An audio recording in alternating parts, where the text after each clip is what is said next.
my sound check question. Okay. You'll already be familiar with it from my other interviews. What was your favorite or the strangest television program you remember fondly when you were growing up? Well, I was always teased about I Dream of Jeannie. Yeah. That's kind of dating me, but actually my favorite one was Lost in Space. Oh, right.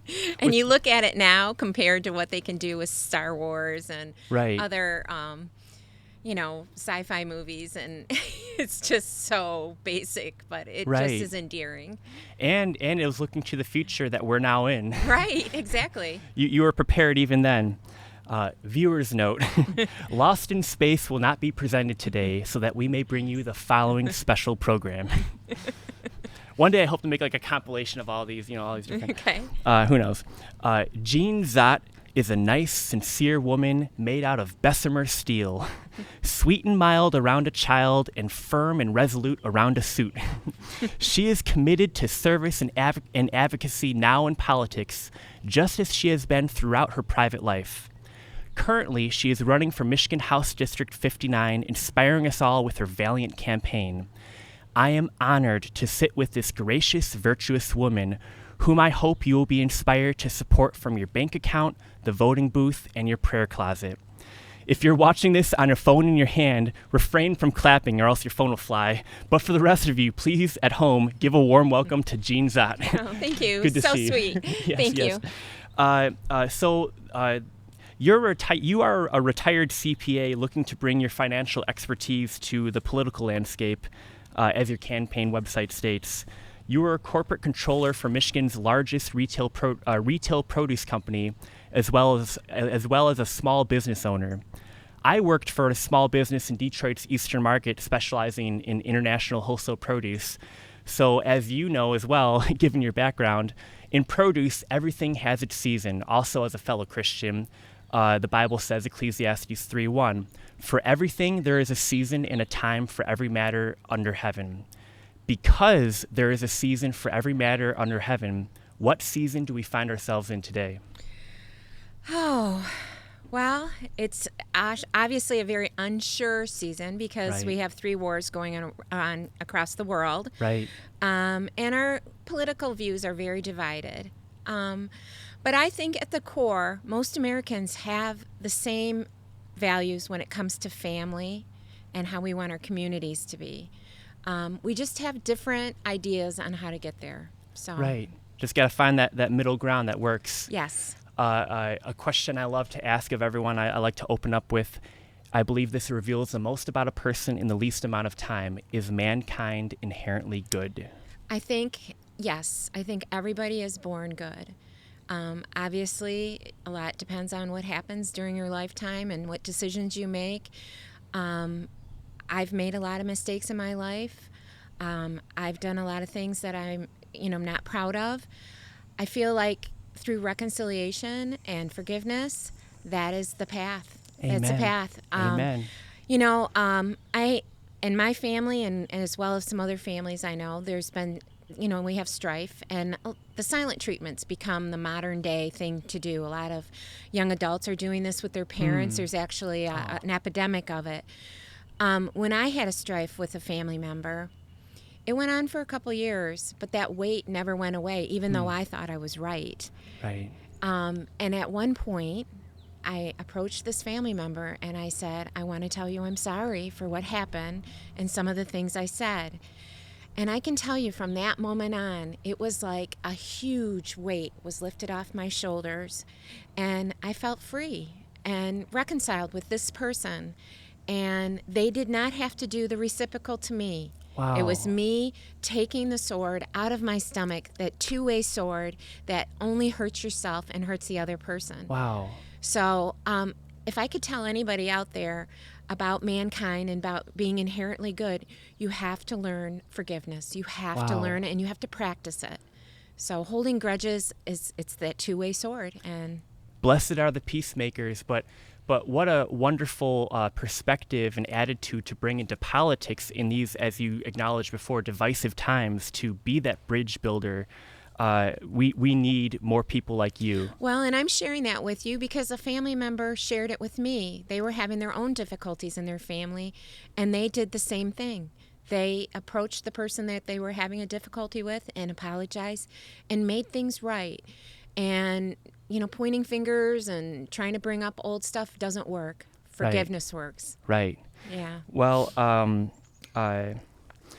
you certainly care for people in your family. That would include the elderly. You have a plan to protect the elderly, and you practice what you preach in caring for your own family. Do you also have any personal experience with the foster care system or in other areas with at-risk individuals? Well, I don't have a lot of experience with the foster care system. I do have a cousin that has adopted 2 children through the foster care system and now has a 3rd one. I learned some things, and I actually just recently, and I want to reach out to her and talk more about it if I'm successful, because what I learned was that this particular, they're trying to adopt a 3rd child through the foster care system, that the Health and Human Services had not opened a file on this child, and it had already been in the system for a little bit of time. So the clock is now starting when it should have started when the child first entered the foster care system. Right. Now, as compassionate individuals, we want to give parents the opportunity to, reconcile with their children and bring them home. Yes. But if they continue to fail, we have to think of what the best interests of the child is. Right. I recently saw that movie. What's it called? This Hillbilly Elegy? Not saying, Hillbilly Elegy. It was the same one. Not the Sound. It's called The Sound of Hope, I think. Sound of Freedom? Sound of Freedom was about the human trafficking, right? There are a lot of movies out this year. It's the same company, Angel Studios. Angel Studios did The Sound of Freedom, which was about human trafficking. The Sound of Hope is a similar movie, but it is about a church family in East Texas that adopted 72 children through the foster care system. And I just recently went to see this movie a couple of weeks ago with some girlfriends. It was an amazing story. And they adopted these children not without difficulties, because a lot of these kids they've gone through trauma. Right. But this pastor at this church, he specifically wanted a child that nobody else wanted, and they were faithful to them. It's a true story. I really recommend. It's Sound of Hope. So just try to see if you can find it. Yeah. It was in studios just recently, or in theaters just recently. Yes. Sound of Freedom was a smash around the world. Yes. So certainly it's got to be the same level of quality. Yeah. You have a financial background. What unique perspective can you bring to the state Congress, the state House, with your background in finances? So when I decided to get into this race, I was thinking, who can I tell that's going to care?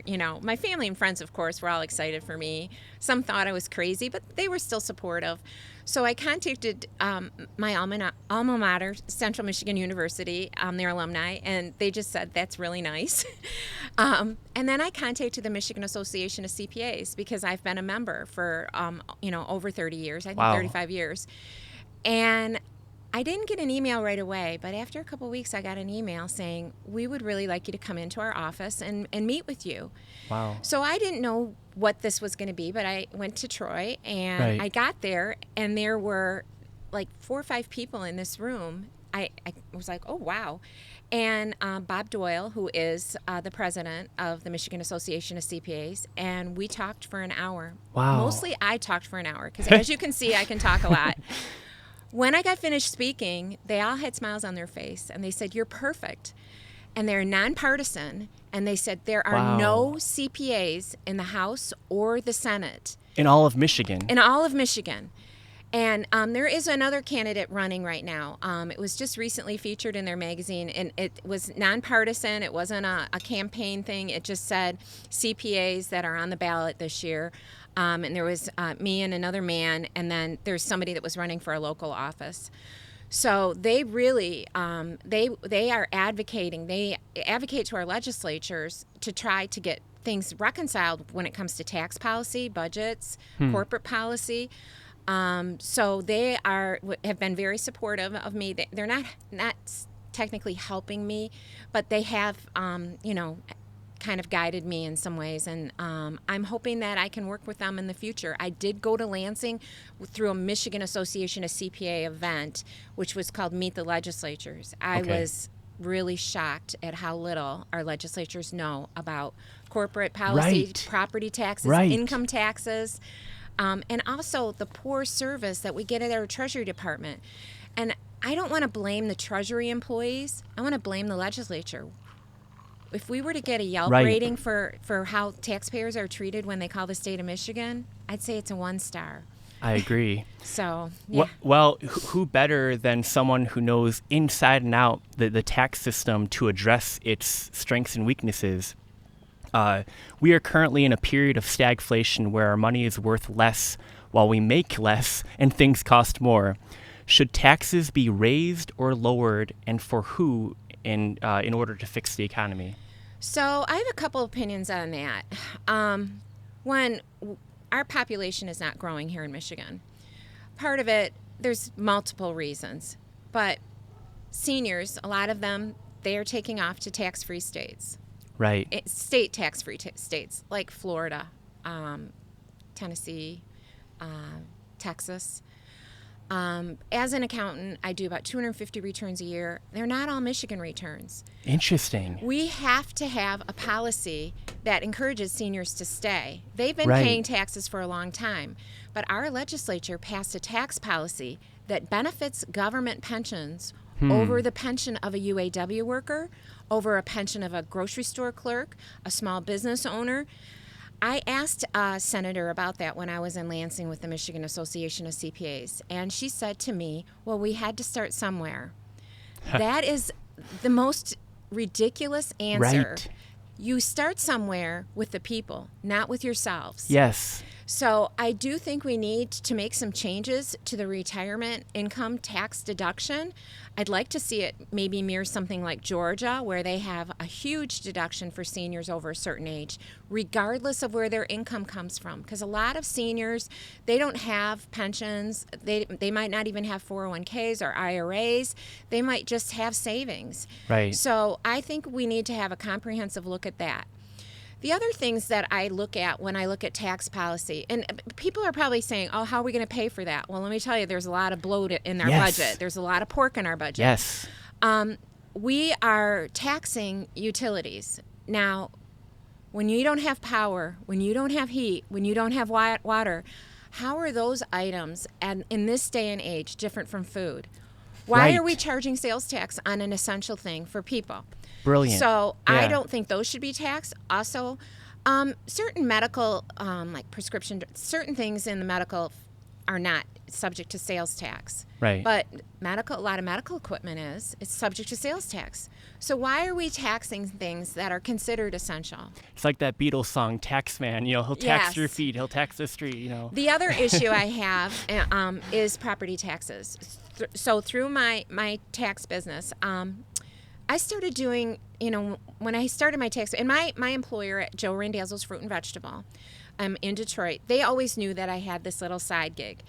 And when I did the owner's tax returns, and I have other clients that are very well off, but I also did the working families that worked for Randazzo's in Detroit. So we're talking 7 Mile and Van Dyke area, Outer Drive. And I would start doing some of the tax returns for some of the employees in the store. I have this client, and I still have him today. He's approaching retirement. He bought a little bungalow in Harper Woods. His property taxes for this little house are $6,000 a year. A year? He only makes $36,000. He said, Jean, I can never retire. Wow.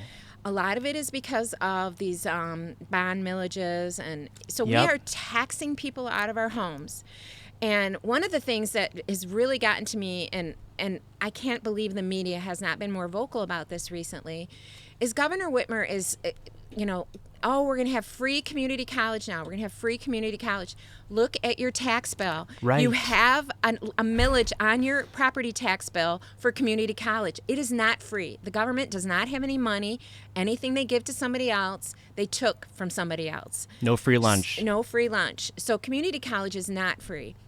I'll give you another example. Recently, I talked to an adjunct professor. Now, this professor works for a state university.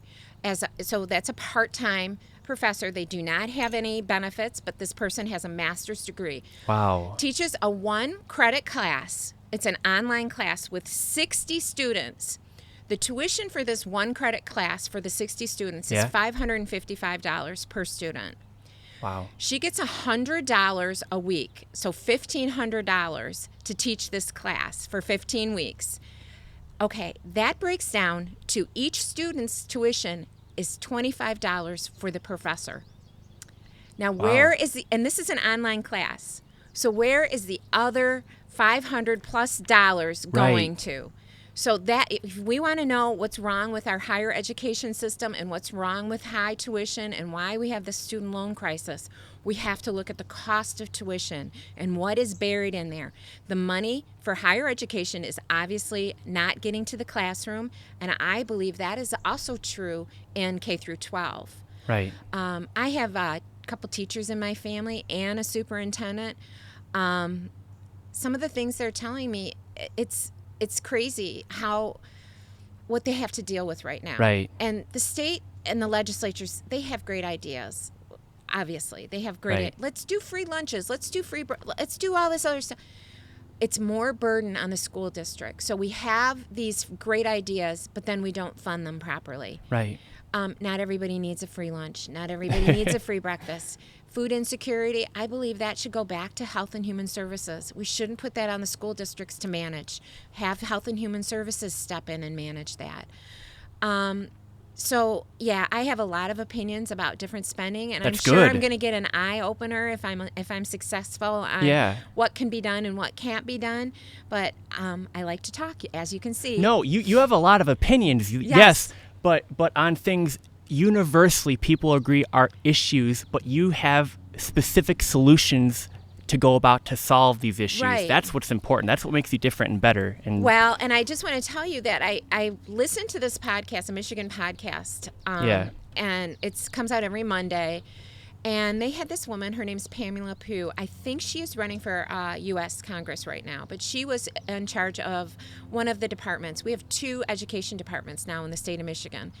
And she is a Democrat, and she was very vocal about how these 2 departments are drawing off each other and making it further ineffective. Because they have one department, this new department, taking funds from the other department. Rob Peter to pay Paul, or I don't know, how does that work? Yeah. So again, when coming from a corporate background, if we had a department in our business that was not doing well, the owners of the company would not say, oh, marketing's not doing well? Well, let's open up a new marketing department, and we'll call this Marketing 2.0. And then we'll have Marketing 1.0 and Marketing 2.0 running at the same time. Marketing 1.0 is not doing well, but we're going to just start Marketing 2.0 to do better. Yeah, it doesn't work. That's not the way you solve a problem. You solve the problem at where the problem is, right. Not by starting another department. Right. And that's what the state of Michigan's done. The other thing is we have antiquated departments that we shouldn't have anymore. Like, why is the state of Michigan, we're one of 7 states that distributes liquor? That makes no sense. Why? The government does it somehow, is involved? The state of Michigan, not beer and wine, but distributes liquor. That's weird. It should be private. Right. Okay, here, let me reset my camera. I did want to talk also about Michigan's SOAR fund. SOAR is this corporate welfare fund that we have. Okay. No other state has something like this. SOAR. Yes. Okay. It's corporate welfare. And they're the ones that are handing out these millions of dollars to companies, some foreign companies, as you know, Chinese. It has been a colossal failure. There's no strings usually attached to these programs, and the beneficiaries are usually pre-selected. Like, I'm going to give you an example. I don't know if this particular project came out of the SOAR fund, but it's an example of why this corruption needs to stop. It's a no-bid contract. So if you know what a no-bid contract is nobody else got a chance to bid on the contract. No competition. No competition. This guy was awarded a $5 million contract for a Mount Clemens project. Okay. They did a study. I think it was Bridge, Michigan, but, please offer me grace if I'm incorrect about that. They did they checked into this no bid contract. The owner of the company of the no bid contract donated $500,000 to various politicians on both sides of the aisle for the state of Michigan. So what I'm hearing is a lot of times when they have these pet projects that come out, they say, oh, we're going to build a dog park in Shelby Township. The state of Michigan's going to give them the money, and, we're going to start taking bids on it, or, but the day they start the bid's already been decided. It's already been decided before it's even announced. They already know who's going to get the money, and that's because of this corporate welfare. Wow. Now, I know a lot of people today are very spoiled by Governor Snyder, and they think that he was responsible for the Flint water crisis. Personally, I don't think he was. I think that was a local decision that was made. I think it was made, you got to follow the money on these decisions. As they say. Now, maybe he didn't handle it the best he could. I don't know that. Only Governor Snyder and the people that have investigating him can determine that. But right. I think he got a bad rap. Governor Snyder said, he was a CPA too, and he said, wow. He said, corporate welfare is the heroin of the legislature. And that is exactly what's going on right now. Corporate welfare is the heroin of the legislature. It is driving how we spend our money in the state of Michigan. But everyday people, they want the core priorities, our roads, our schools, right. mental health. So, when we look at this kind of thing, I've been accused of being a Democrat. Okay, I'm not a Democrat. I am a Republican. I always had to stay very neutral with my business, like a smart business person does. You don't want right. you don't want your clients to leave you because you're far right or you're far left. And I talk to business owners all the time, and they say the same thing. They have their views. They have to keep them private. But as a CPA, I can tell you that President Trump's tax policy for individuals was the far best policy in my career. Wow. It simplified taxes for so many people. It didn't cause everybody to try to sit there and add up their receipts and their deductions. It gave this large standard deduction. It helped people with families for kids. They gave them a tax credit for the kids. In my opinion, it was the best policy. I'm hoping that, President Trump is able to come back into office and renew this, because I think it's expiring this year. Yeah, a lot of these provisions are expiring. I would hate to see what kind of tax policy that they want to put in. Right. I just think we can always do better. And one of the things, I went to the state of Shelby Township. So my district represents most of Shelby Township. There's a few precincts in Shelby that I don't represent. Right. If I'm successful, in northern Macomb Township. So I went to the state of Shelby Township, and I listened to what was going on in Shelby, and that was a couple months ago. And Rick Stathakis gave a great presentation. We have a balanced budget in Shelby Township, which is something to be proud of. Yes. Which I was like, well, that is awesome. I live in Shelby. We have a balanced budget. We're not in fiscal trouble. Then I went to the state of Macomb Township. They also have a very balanced budget. The city of Macomb Township. No, Macomb Township, not Macomb County. Oh, okay. It's called Macomb Township. Okay. So it's Shelby Township, Macomb Township. Right. They also have a balanced budget, but they have reduced property taxes 4 years in a row. So that impressed me more than Shelby Township. And I went back to Shelby Township, and I know some of the trustees, and I said, I know you guys are really proud of your finances here in Shelby Township, right. and you do have something to be proud of. But my experience at Joe Randazzo's Fruit and Vegetable, when I would save my boss money, whether it was through workers' comp or unemployment or repairs or office supplies or anything, or find some sort of anything that I could save money. And trust me, there was times when I would show him things that we're going to save $50,000 a year on, and wow. he would say, you know what he would say to what? me? Can you do any better? No, he was very grateful, and I had a great career. Yeah. But there's always, just as ourselves as human beings, there's always room for improvement. Right. There's always room to make your business better. There's always room to make our government better. So although Shelby Township has a balanced budget, Can we reduce taxes? Right. We're building new homes every year, so they're Right. getting an increased revenue. We have, the Headley Amendment, which limits the growth of property taxes, but our property taxes are going to increase for every homeowner Right. by a certain percentage every year, regardless. Yeah. But can we reduce the millage? Is there room to do that? Right. Why can't we start looking at that? And why can't that be a goal, even if it's a small amount? We can be proud of our balanced budget, but can we do more for our citizens? And when I say do more for our citizens, I'm not saying we should neglect our parks and everything. Of course, we want beautiful parks. We want our citizens to be able to enjoy their communities. Right. But we also want them to not be financially strapped to the government. Right. There's a right way and a wrong way to do things. We and can you do have it a vision. balanced. We can do both. And, one of the things I always say to my kids is, and to my friends that are going through tough times, is we can do hard things. Right. We can.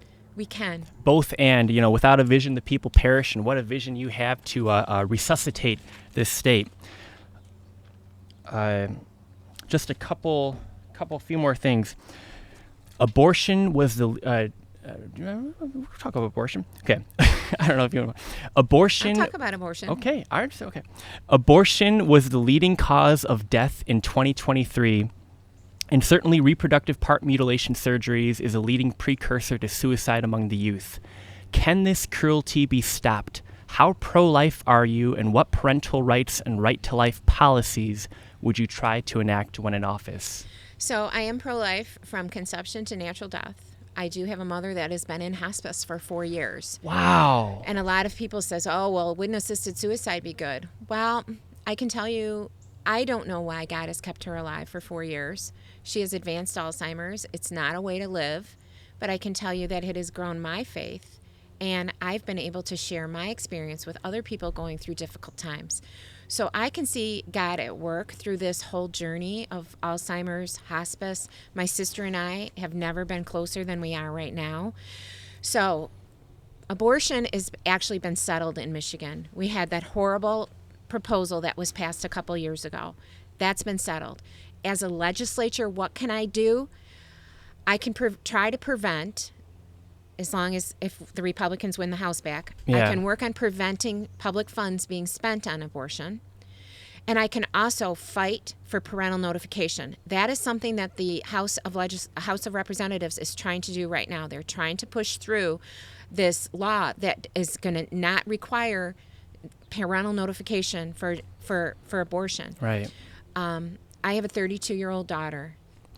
What a blessing. And I can't imagine her having to go through something like a pregnancy, a teen pregnancy, without me by her side. Right. I also have a great niece who was conceived by her mother in high school.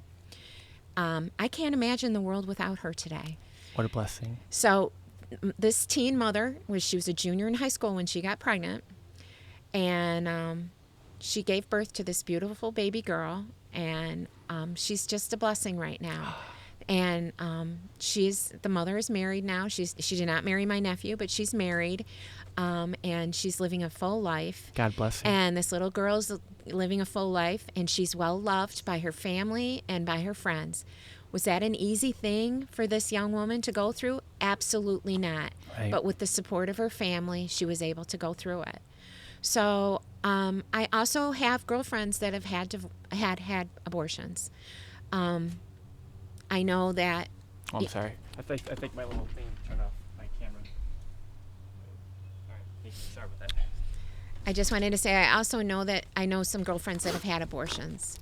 I know that if they've asked God, that God has forgiven them.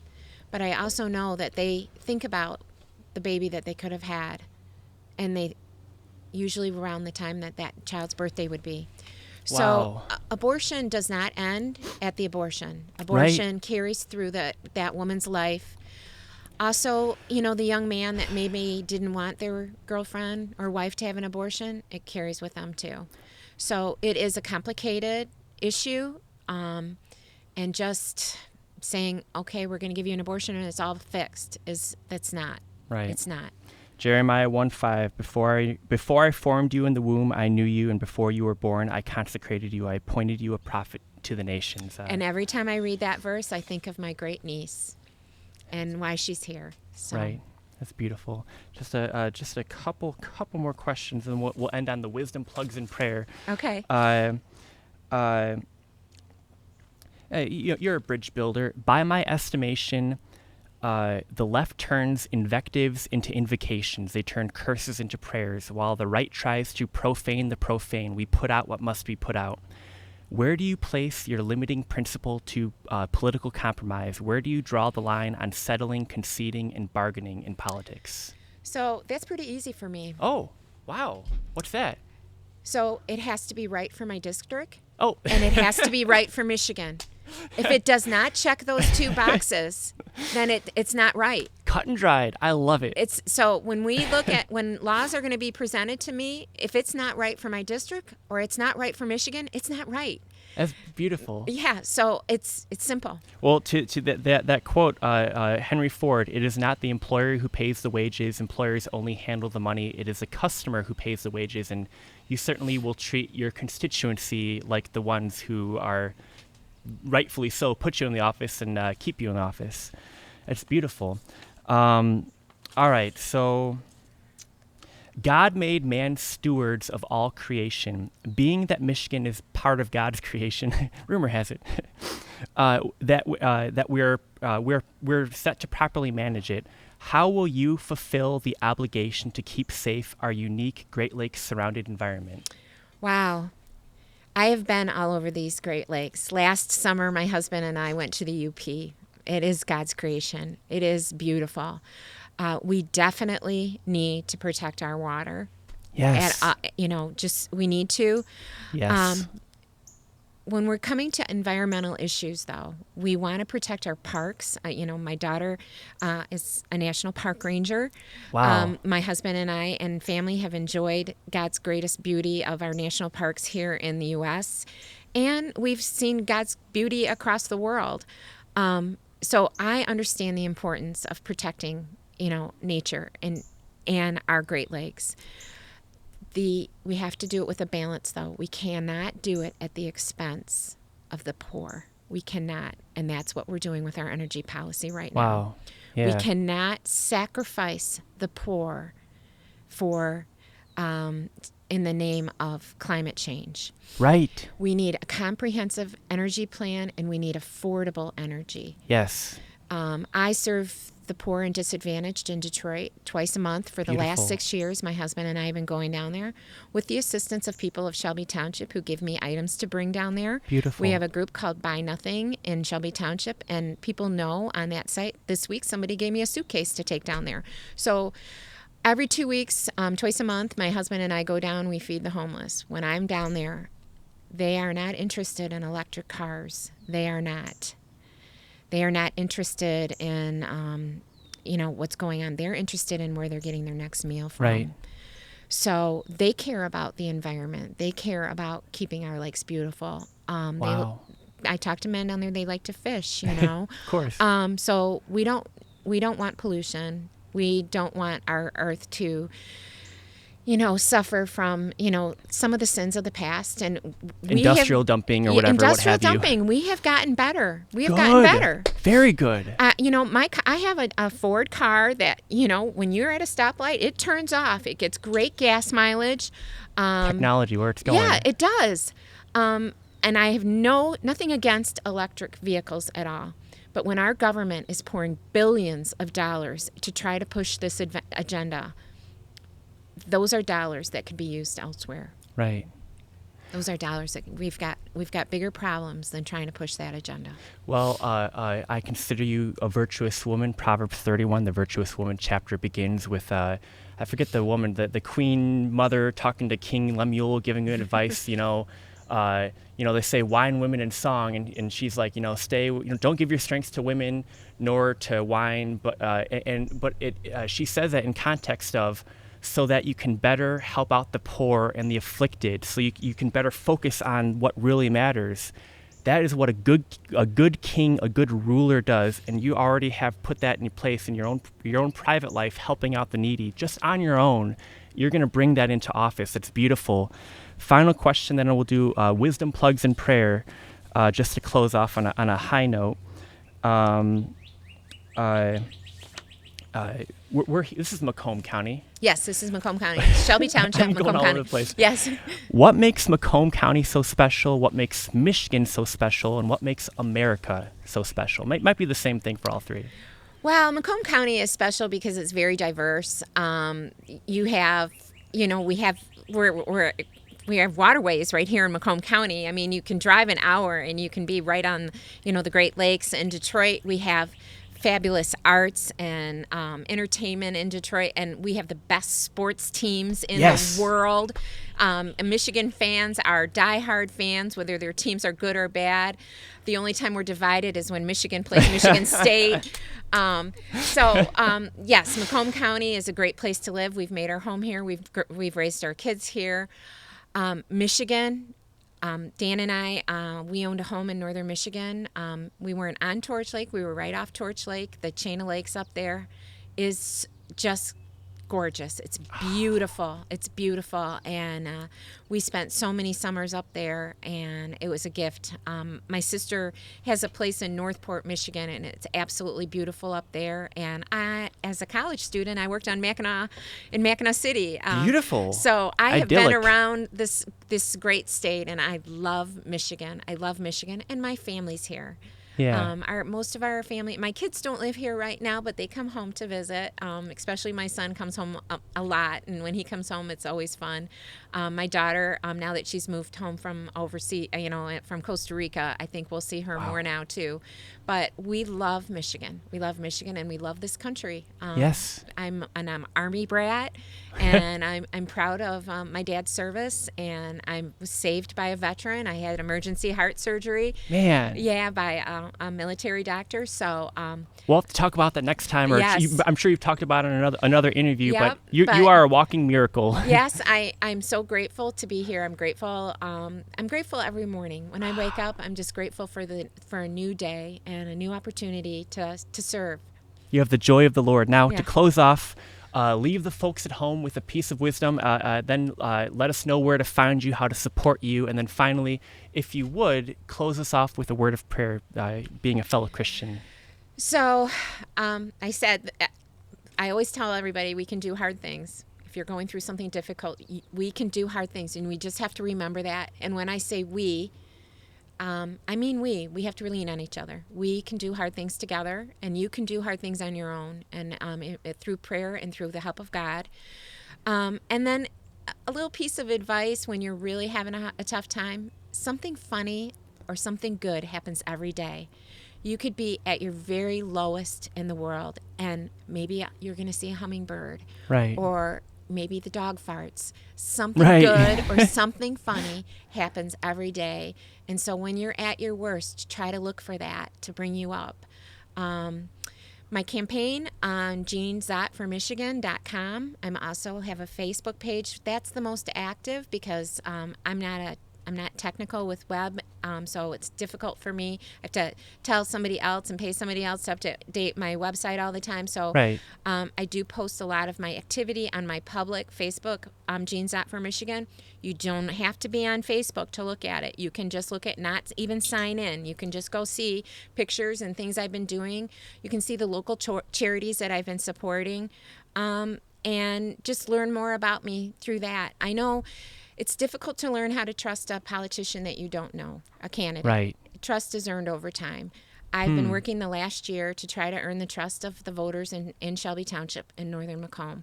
I think I've done a really good job at that. And I just want to thank God for this journey. It's just been an amazing journey. I know it's difficult for me to talk about it without getting emotional, but Well, maybe you can close your eyes and thank him right now. okay. for us on our behalf. Okay. Lord, thank you so much for this day, this beautiful day here in Shelby Township, Michigan. And I want to thank Ryan for giving me this opportunity.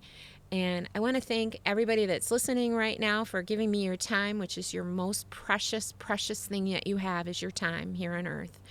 And thank you, God, for this opportunity. And I want to wish everybody a great day. And just follow the Lord and just look for His beauty in everything that you do. Amen. Amen. Thank you.